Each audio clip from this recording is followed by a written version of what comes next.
everybody, and welcome back to Cypress Grove Homestead.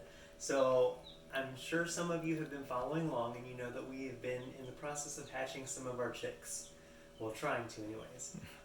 So we have successfully hatched 3 babies we put in about a dozen eggs. So unfortunately that's not the best hatching ratio, but the good news is we've got 3 baby chicks.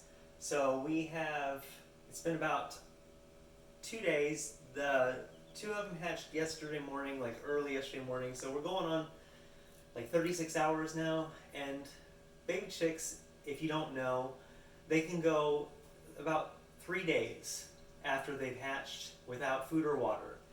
Whenever you get to 3 days, it gets kind of iffy and you need to really get them out and you need to get them food and water. That's why if you ever order chicks from like not nurseries, but hatcheries, they can send them in the mail and you can get the chicks within a couple days and they're perfectly fine to go through the post office and they'll be, no worse for wear without having food or water.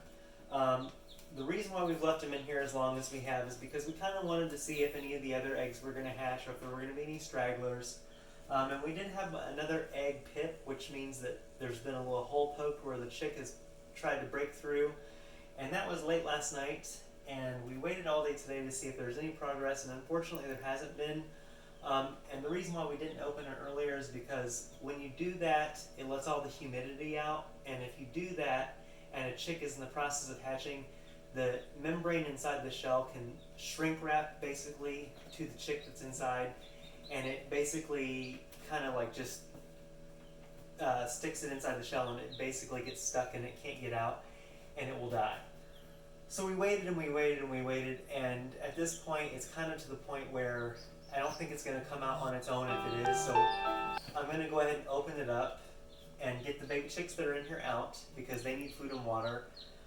Technically they probably could go another day, but I just don't want to let them. And then while I'm in here, I'm going to go ahead and get out the chick that has pipped and go ahead and see if there's any movement inside, and if there is, I'm going to try to assist. You're not really supposed to. It's not very good because technically you could do a lot of damage. There are a whole bunch of blood vessels that are running on the inside of the eggshell that you can rupture and cause bleeding, but I'm just going to go where the air sac is on the inside, because where the air sac is, there's no blood vessels. And just by doing that, I'm going to see if there is any movement and if the chick is still alive. And if there is, then I can progress down from there and kind of hopefully avoid hitting any blood vessels or anything, because if there is any movement and there is alive, then there's at least a chance, and if there's not, then I know I'm not waiting for nothing. So what I'm going to go ahead and do now is turn this off, and I'm going to open it up, and you guys can come on over, Don, with the camera. And we will be able to see these 3 little babies. They're getting really hungry, I can tell, because they're getting really loud and very active. And here they are.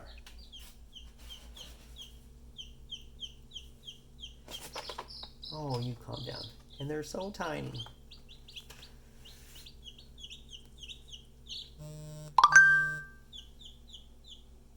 You gonna take some still frame shots? Mm-hmm. So here they are. And they all look about the same because their daddy was a big black rooster. And so apparently his coloring is dominant. Mm-hmm. And you can see on their little feet, or their little legs, they have little feathers on their feet because their daddy has little feathered feet. So obviously I think that is dominant as well.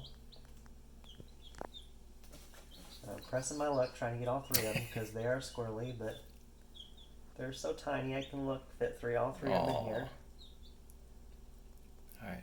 And we're going to carry them over. Let me pause and then we'll take them over. Alright, so here we are. We've got basically a little chick habitat set up. And we've got the little feeder with their chick food.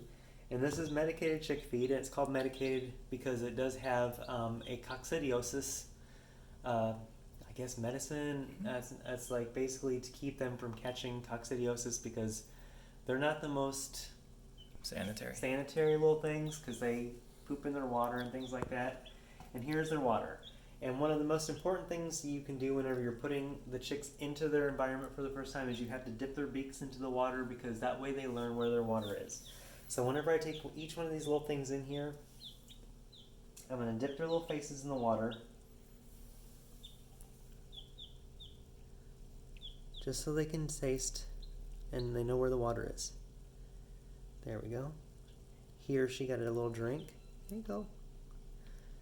There you go. Your turn. I don't think you got a drink.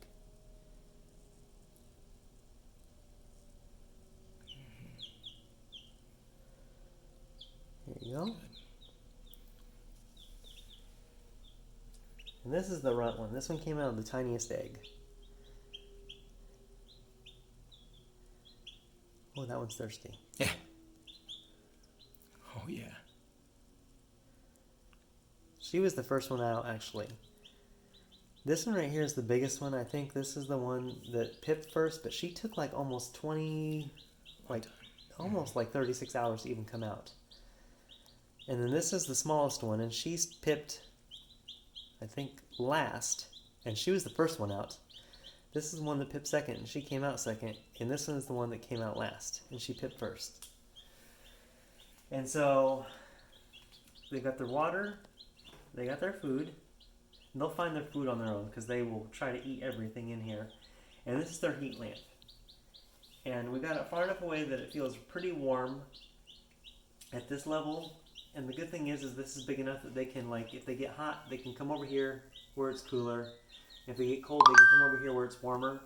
And as they get older, they don't need it to be as warm. So they'll just move away on their own, and they'll self-regulate.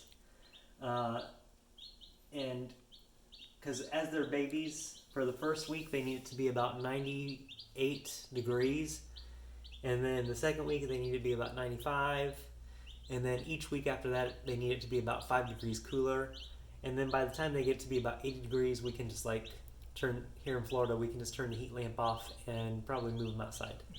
So they are in the process of trying to eat everything now. You show them where the food was. Oh, no, they're getting dry. I think good. they need the water first. Yeah.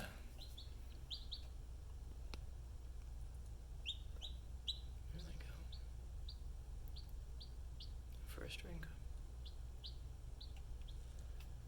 And I think the two biggest ones, these two right here, are from the same mama chicken because their eggs were the same color.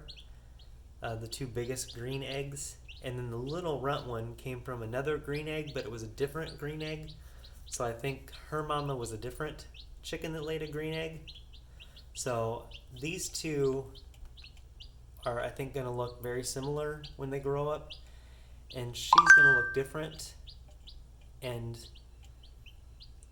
they should all lay dark green, like olive colored eggs.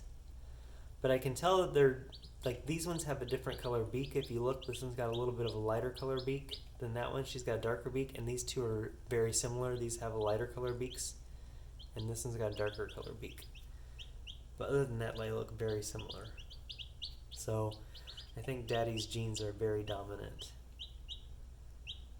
But they found the water, so that's good.